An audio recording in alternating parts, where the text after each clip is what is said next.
হযরত আলী রাদিয়াল্লাহু তাআলা আনহু ফজরের নামাজ আদায় করার জন্য মসজিদে গেলেন। এদিকে হযরত ফাতেমা রাদিয়াল্লাহু তাআলা আনহা অত্যন্ত জ্বর থাকা অবস্থায় ঘরের সমস্ত কাজ শেষ করেছেন। আলী রাদিয়াল্লাহু তাআলা আনহু মসজিদ থেকে এসে দেখলেন ফাতেমা কাঁদছেন। তিনি প্রশ্ন করলেন, ফাতেমা, তুমি কাঁদছো কেন? ফাতেমা রাদিয়াল্লাহু তাআলা আনহা কোনো উত্তর না দিয়ে তখনও আরো জোরে জোরে কাঁদতে লাগলেন। আলী রাদিয়াল্লাহু তাআলা আনহু কয়েকবার প্রশ্ন করার পর মা ফাতেমা কাঁদতে কাঁদতে বলল, আমি স্বপ্নের মধ্যে দেখেছি আমার আব্বাজান হযরত মুহাম্মদ সাল্লাল্লাহু আলাইহি ওয়াসাল্লাম আমার ঘরের মধ্যে ঢুকে কি যেন তালাশ করছেন। ঘর থেকে বের হওয়ার সময় আমি পেছন দিক থেকে আমার আব্বাজানকে ডাক দিলাম, ও আব্বাজান, আপনি কি তালাশ করছেন? আব্বাজান তখন বললেন, ও আমার ফাতিমা, আমি তো তোমাকেই তালাশ করছি, তোমাকে নিয়ে যাওয়ার জন্য। আরো বললেন, ও আমার ফাতেমা, আজকে তো তুমি রোজা রাখবে, সেহরি করবে আলীর দস্তরখানায় আর ইফতার করবে আমার দস্তরখানায়। তখন হযরত আলী রাদিয়াল্লাহু তাআলা আনহু এই স্বপ্ন শোনার পর দুইজনে বুঝতে আর বাকি থাকলো না যে ফাতেমা ইন্তেকাল করবেন। দুজনে আরো জোরে জোরে কাঁদতে লাগলেন। এই সময়ের মধ্যে হযরত হাসান এবং হুসাইন রাদিয়াল্লাহু তাআলা আনহু এসে তারা জিজ্ঞাসা করলেন, আব্বাজান, আম্মাজান, আপনারা কেন কান্না করছেন? ফাতেমা রাদিয়াল্লাহু তাআলা আনহুর একটি অভ্যাস ছিল, যখন হাসান হুসাইন তাকে কোনো কাজে বিরক্ত করতেন তখন দুইজনকে নানাজানের কবরের কাছে যেতে বলতেন। আজকেও ফাতেমা বললেন, তোমরা দুই ভাই নানার কবরের কাছে যাও। কবরের নিকট যাওয়ার সাথে সাথে কবর থেকে আওয়াজ আসলো, ও আমার আদরের নাতিরা, এই মুহূর্তে তোমরা আমার কাছে কেন এসেছো?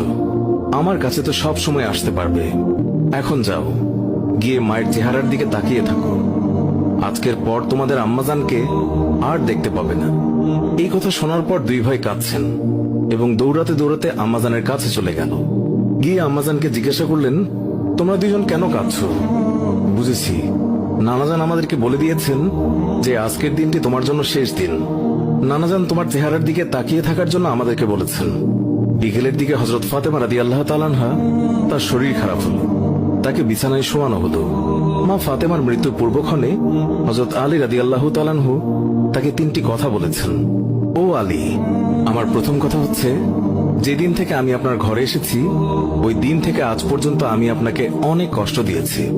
আপনি যদি আমাকে ক্ষমা না করেন তাহলে আমার কারণে আব্বাজান অনেক লজ্জিত হবেন। বলেন, আপনি আমাকে ক্ষমা করলেন কিনা? আলী রাদিয়াল্লাহু তাআলা আনহু তিনি তখন উত্তরে বললেন, ইয়া ফাতেমা, তুমি কি বলছো এগুলো? আমি তোমার যোগ্য ছিলাম না। তোমার আব্বাজান দয়া করে মেহেরবানি করে তোমার হাত আমাকে দিয়েছেন। বিয়ের দিন থেকে আজ পর্যন্ত আমি আলী তোমাকে ঠিকমতো দুবেলা খাবার খাওয়াতে পারিনি। ও ফাতিমা, তুমি বলো, আমাকে ক্ষমা করেছো কিনা? তুমি যদি ক্ষমা না করো তাহলে আমাকেও কিয়ামতের দিন কঠিন শাস্তি ভোগ করতে হবে। ও আলী, আপনার সাথে আমার দ্বিতীয় কথা হলো, আমি মারা যাওয়ার পর আপনি বিয়ে করে নেবেন দুনিয়ার যে কোনো মহিলাকে আপনার পছন্দ মতো। আমি আপনাকে অনুমতি দিলাম, আর আমার বাচ্চা দুইটিকে সপ্তাহে একদিন আপনার কোলে নিয়ে ঘুমাবেন আপনার সাথে। আমার তৃতীয় কথা হলো, হাসান হুসাইন যখন বড় হবে তখন তাদের দুই ভাইকে আল্লাহর রাস্তায় সুপর্দ করে দেবেন এবং আমাকে রাতের বেলায় দাফন করবেন। হযরত আলী রাদিয়াল্লাহু তাআলা আনহু বললেন, তুমি নবীর মেয়ে, আমি সবখানে খবর দিয়ে তোমায় দাফন করব, এতে সমস্যা কি? হযরত ফাতেমা রাদিয়াল্লাহু তাআলা আনহা তিনি এর উত্তরে বললেন, আমার কাফনের উপর দিয়ে সবাই অনুমান করবে নবীর মেয়ে কতটুকু লম্বা ছিল, কতটুকু স্বাস্থ্যবান ছিল, এতে আমার পর্দা ভঙ্গ হবে। মা ফাতেমার মৃত্যুর পর তার লাশের খাটিয়া বহন করার মানুষ মাত্র 3 জন ছিলেন, হযরত আলী রাদিয়াল্লাহু তাআলা আনহু এবং ছোট হাসান এবং হুসাইন রাদিয়াল্লাহু তাআলা আনহু। হযরত আলী ভাবছেন যে লাশের খাটিয়া বহন করার আরো একজনের প্রয়োজন হবে, তাহলে 4 কোণায় 4 জন কাঁধে নিতে পারবেন। এমন সময় হযরত আবু যর গিফারী রাদিয়াল্লাহু তাআলা আনহু তিনি হঠাৎ করেই উপস্থিত হলেন এবং খাটিয়ার কোণা বহন করলেন। হযরত আলী প্রশ্ন করলেন, হে আবু যর, আমি তো কাউকেই বলিনি, তাহলে আপনি জানলেন কিভাবে? তখন হযরত আবু যর গিফারী রাদিয়াল্লাহু তাআলা আনহু বললেন, আমি আল্লাহর রাসূল সাল্লাল্লাহু আলাইহি ওয়াসাল্লামকে স্বপ্নে দেখেছি। তিনি বললেন, হে আবু যর, আমার ফাতেমার লাশ বহন করার জন্য লোকের অভাব, তুমি তাড়াতাড়ি চলে যাও। ও আলী, আমাকে তো হুজুর সাল্লাল্লাহু আলাইহি ওয়াসাল্লাম আসতে বলেছেন, তাই আমি এসেছি। তোমরা তো আমাকে বলনি। রাতে এসে রাসূলুল্লাহ সাল্লাল্লাহু আলাইহি ওয়াসাল্লাম তিনি স্বপ্নে বলে গিয়েছেন। হযরত ফাতেমা রাদিয়াল্লাহু তাআলা আনহুকে যখন কবরে নামাচ্ছেন তখন হযরত আবু যর গিফারী রাদিয়াল্লাহু তাআলা আনহু কবরের কাছে গিয়ে কবরকে উদ্দেশ্য করে বললেন, হে কবর, তুই কি জানিস আজকে তোর মধ্যে কাকে রাখছি? উনি হচ্ছেন জান্নাতের সকল মহিলাদের সর্দার।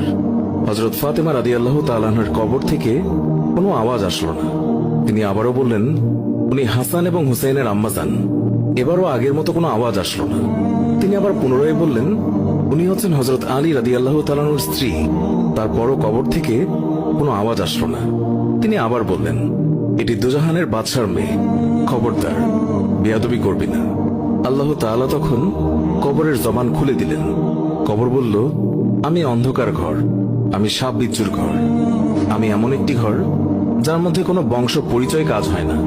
আমি দুজাহানের বাদশার মেয়েকে চিনি না, আমি হযরত আলীর স্ত্রীকে চিনি না, হাসান হুসাইনের আম্মাকেও চিনি না, আমি জান্নাতের মহিলাদের সর্দারনিকেও চিনি না। আমি শুধু চিনি ঈমান এবং আমল। আমার মধ্যে যদি কেউ ভালো আমল নিয়ে আসে, তাকে আমি কবরে জান্নাতের বিছানা বিছিয়ে দেব। আর যদি কেউ খারাপ আমল নিয়ে আসে, তাকে আমি কবরের দুই দিক থেকে এমন জোরে চাপ দেব যে হাড় মাংস মাটি সব একত্রে মিশিয়ে যাবে।